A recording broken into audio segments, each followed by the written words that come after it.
বেশ কিছু জটিল রোগের সমাধান সম্ভব এই গাছটি দ্বারা। এই গাছের ফুল, পাতা এবং শেকড় সমগ্র অংশই ঔষধি গুণ সম্পন্ন। আমরা হয়তো অনেকেই জানি না যে এই গাছ দিয়ে এত জটিল রোগের সমাধান হয়। গাছটি সবাই চিনতে পারছেন, নয়নতারা। দুই ধরনের রঙের ফুল দেখতে পাবেন, সাদা এবং হালকা বেগুনি। দুই ধরনের গাছেরই একই ঔষধি গুণ রয়েছে, অর্থাৎ আপনারা যে কোনো এক ধরনের গাছ দিয়েই চিকিৎসা করতে পারেন। তবে অবশ্যই চিকিৎসা শুরু করার আগে একজন আয়ুর্বেদ চিকিৎসকের পরামর্শ নিয়ে নেবেন। আমি আপনাদেরকে একজন আয়ুর্বেদিক চিকিৎসক হিসেবে জানাচ্ছি যে এর কি কি ঔষধি গুণ রয়েছে, কোন কোন রোগে ব্যবহার করতে হয়। তবে আপনাদের শারীরিক অবস্থা জানিয়ে অবশ্যই পরামর্শ মোতাবেক সেবন করবেন। এই যে একটি রোগ লিউকেমিয়া, যে রক্ত এবং অস্থিমজ্জার ক্যান্সার, এতে রক্তকণিকার মধ্যে লোহিত রক্তকণিকার থেকে শ্বেত রক্তকণিকার পরিমাণ অস্বাভাবিক বৃদ্ধি হয় এবং এটা অপরিণত বৃদ্ধি। এই অবস্থায় যদি এই গাছের ফুল, পাতা এবং শেকড় ঔষধের মতো করে সেবন করা যায় তাহলে খুবই ভালো একটি রেজাল্ট আসে। কারণ এই গাছের পাতা এবং ফুল, শেকড়ে রয়েছে 70টিরও বেশি অ্যালকালয়েড, যার মধ্যে ভিনক্রিস্টিন এবং ভিনব্লাস্টিন নামক গুরুত্বপূর্ণ অ্যালকালয়েড এই লিউকেমিয়ার চিকিৎসায় ব্যবহৃত হয়। তাহলে বুঝতেই পারছেন যে এই গাছের উপকারিতা ঠিক কতখানি। আজকে আমি শ্রাবণী প্রামাণিক, একজন আয়ুর্বেদ চিকিৎসক, আপনাদেরকে এই গাছের ঔষধি গুণাগুণ এবং কোন রোগে কিভাবে সেবন করবেন বিস্তারিত জানাবো। এই নয়নতারা গাছের মধ্যে ডেল্টা ইহুডিম্বন নামে এক ধরনের রাসায়নিক উপাদান রয়েছে, যা বিশ্ববাজারে ঔষধ তৈরিতে ব্যাপক চাহিদা সম্পন্ন। কারণ এই উপাদানটিও ক্যান্সার প্রতিরোধী। কাজেই আপনারা এটা খেলে অবশ্যই উপকার পাবেন নিঃসন্দেহে। যাদের স্কিন ডিজিজ রয়েছে, যাদের বহুদিনের পুরাতন অ্যালার্জিক ইনফ্লামেশন হচ্ছে, চুলকানি, ফুসকুড়ি, এই ধরনের র্যাশ স্কিনের ওপরে আছে, তারা নিয়মিত এর সেবন এবং ব্যবহার করুন। সেবন বা খাওয়ার ক্ষেত্রে আপনারা এর ফুল এবং পাতা একত্রে খাবেন। যদি পূর্ণবয়স্ক ব্যক্তি হয়ে থাকেন সেক্ষেত্রে 3 থেকে 4টি ফুল যে কোনো রঙের, হালকা বেগুনি বা সাদা, এবং 3 থেকে 4টি পাতা সকালবেলায় একত্রে চিবিয়ে খেতে পারেন, অথবা ভালো করে বেটে এটা খেয়ে নিতে পারেন। এটা সবসময় সকালে খাবারের আধা ঘন্টা আগে খাওয়ার চেষ্টা করবেন। এই নয়নতারা গাছের পাতা খাওয়ার পাশাপাশি ঠিক একই কোয়ান্টিটিতে নিয়ে যদি এটা বেটে আপনার অ্যালার্জি যে স্থানে আছে বা চর্মরোগের যে স্থান, সেখানটা যদি ভালো করে ফুটন্ত লবণ পানি দ্বারা একটি সুতি কাপড় ভিজিয়ে পরিষ্কার করে নিতে পারেন এবং তারপর এই গাছের মিশ্রণ প্রলেপ দিতে পারেন, তাহলে দেখবেন যে কয়েকদিনের মধ্যেই ওই স্থানের অ্যালার্জি, চুলকানি বা চর্মরোগ ভালো হয়ে গিয়েছে। এর মধ্যে অ্যালার্জিক ইনফ্লামেশন যাতে না হয় এমন উপাদান রয়েছে, সেটা হচ্ছে অ্যান্টি ইনফ্ল্যামেটরি উপাদান, একই সঙ্গে অ্যান্টিব্যাকটেরিয়াল, অ্যান্টিফাঙ্গাল উপাদান রয়েছে এবং এটা কিন্তু অ্যান্টিহিস্টামিন গুণ সম্পন্ন। তাই যাদের ঘন ঘন সর্দি কাশি হয় বা কফ, অ্যাজমা এই ধরনের সমস্যা রয়েছে, তারাও নিয়মিত এর সেবন করতে পারেন। আপনারা চাইলে একটানা 3 মাস পর্যন্ত সেবন করতে পারেন যদি শরীরে কোনো ধরনের কোনো সাইড ইফেক্ট না দেখা যায়। নিয়মিত সেবনে শরীরের ভেতর থেকে অ্যালার্জি চলে যায় এবং অনেকেই ফল পেয়েছেন, কারণ এই ধরনের ভিডিও এর আগেও আমি দিয়েছি এবং তখন বহু কমেন্ট এসেছে, ইমেইল এসেছে, তারা জানিয়েছেন যে তারা উপকৃত হয়েছেন শুধুমাত্র নয়নতারা দ্বারা।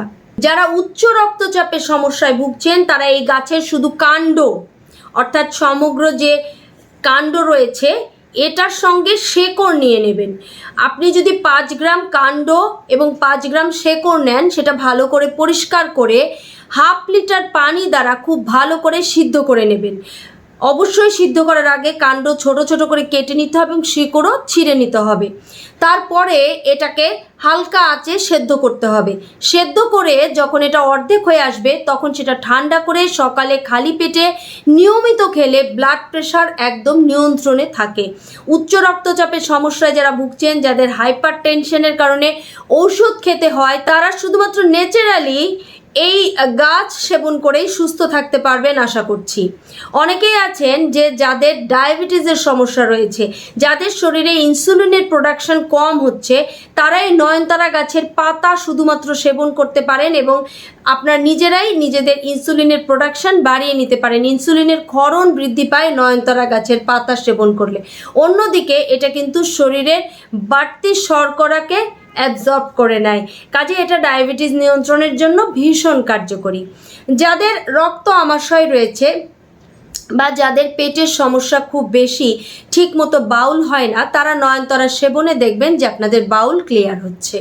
অনেক সময়ই কোনো কীট পতঙ্গের কামড়ে আমরা সঙ্গে সঙ্গে হাতের কাছে কোনো মেডিসিন না পাওয়ায় হয়তো আমরা অনেক দিন ভুগে থাকি বা কষ্ট করতে থাকি।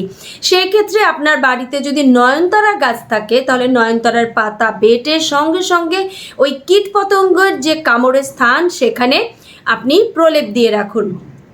এটা সঙ্গে সঙ্গে কাজ করবে, ব্যথা কমিয়ে দেবে, ফোলা কমিয়ে দেবে এবং আক্রান্ত স্থান যাতে জ্বালা পোড়া না করে সেটাও হবে, কারণ এর মধ্যে যে উপাদানগুলো রয়েছে সব কিছুই এর জন্য কার্যকরী।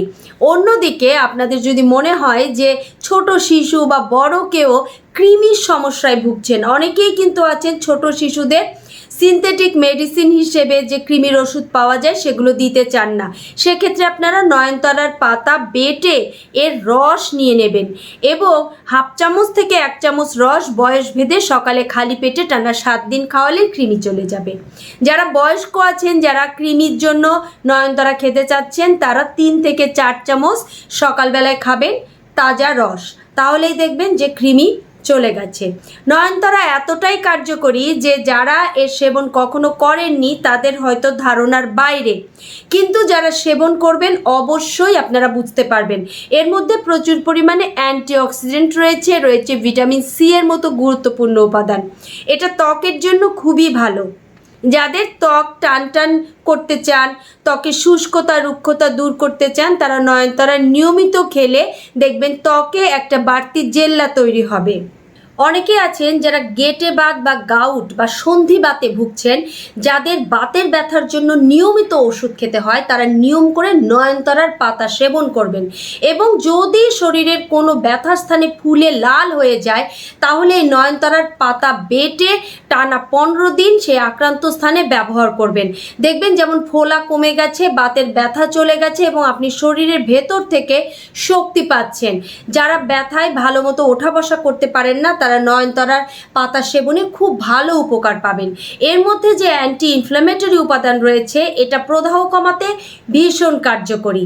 এছাড়া যদি মনে হয় যে আপনি মানসিক চাপে আছেন, আপনার ঘুম হয় না, মানসিক চাপ বা উদ্বিগ্নতা কাটাতে আপনি যদি সিনথেটিক মেডিসিন নিতে চাচ্ছেন, তাহলে একবার আপনি নয়নতারার সেবন করে দেখুন। নিয়মিত নয়নতারার পাতা এবং এর ফুল যদি আপনি চায়ের মতো করে খেতে পারেন, সেক্ষেত্রে আপনি তাজা বা শুকনো ফুল ব্যবহার করতে পারেন বা তাজা বা শুকনো পাতাও ব্যবহার করতে পারেন। চায়ের মতো করে এই পাতা আপনি 1 গ্লাস ফুটন্ত গরম পানিতে ভিজিয়ে রেখে দেবেন 10 থেকে 15 মিনিট, যেটা শুকনো পাতা সেক্ষেত্রে বলছি। তারপরে এটা ছেঁকে আপনি পান করুন সকালে এবং রাত্রে 2 বার। সেক্ষেত্রে 1 কাপ পরিমাণ চা বানাতে 2 থেকে 3টি শুকনো নয়নতারা ফুল এবং 3 থেকে 4টি নয়নতারার পাতা, অবশ্যই ফুল এবং পাতাগুলোকে গুঁড়ো বা ক্রাশ করে দেবেন। এবং যারা তাজা খেতে চান, সেক্ষেত্রে বলবো আপনারা তাজা পাতা একটু ফুটিয়ে নিতে পারেন। আপনারা 2 থেকে 3টি ফুল এবং 4 থেকে 5টি পাতা 250 ml পানিতে ফুটিয়ে নিন খুব হালকা আঁচে 5 থেকে 7 মিনিট, তারপর ছেঁকে ঠান্ডা হলে পান করুন। আপনারা এটা হালকা গরমও পান করতে পারেন, এটাও ঠান্ডা কফ কাশি সারাতে কাজ করবে, পাশাপাশি আপনার মানসিক উদ্বেগ কমাবে, ঘুম ভালো করবে। যারা নিয়মিত নয়নতারা সেবন করতে চাচ্ছেন শরীরকে আরও বেশি অ্যাক্টিভ রাখতে, সুন্দর রাখতে, তারা কিন্তু টানা 21 দিন পর্যন্ত খেতে পারেন। এছাড়া যারা ক্রনিক ডিজিজের জন্য খেতে চাচ্ছেন, যেমন ডায়াবেটিস, হাই ব্লাড প্রেশার, তারা কিন্তু এর পাতা টানা 6 মাস পর্যন্ত খেতে পারেন। এতেও কোনো ধরনের ক্ষতি হবার সম্ভাবনা নেই। যদি আপনার শরীরে কোনো ধরনের পার্শ্ব প্রতিক্রিয়া দেখা দেয় এটা খাবার কারণে, তাহলে আপনি সঙ্গে সঙ্গে আপনার চিকিৎসকের সঙ্গে পরামর্শ করুন। তবে সাধারণত গর্ভাবস্থায় এর সেবন নিষিদ্ধ করা হয়েছে। গর্ভাবস্থায় যারা আছেন বা যারা সন্তানকে সদ্য বুকের দুধ খাওয়ানো শুরু করেছেন, তারাও কিন্তু এই ধরনের হার্বস ব্যবহার থেকে বিরত থাকবেন। আশা করছি খুব সহজ ভাষায় বলা এই নয়নতারা পাতার ঔষধি গুণ আপনাদের খুব উপকারে লাগবে। যারা এই ধরনের সমস্যায় ভুগছেন তারা এর সেবন করবেন যথাযথভাবে। যদি কোনো সমস্যা থাকে তাহলে আমার সঙ্গে যোগাযোগ করতে পারেন। আমার সঙ্গে যোগাযোগের জন্য যে ফোন নাম্বার বা ঠিকানা সেটা ডেসক্রিপশন বক্সে দেওয়া থাকবে, আপনারা সেটা অনুসরণ করতে পারেন। সবাই ভালো থাকবেন, সুস্থ থাকবেন। ধন্যবাদ।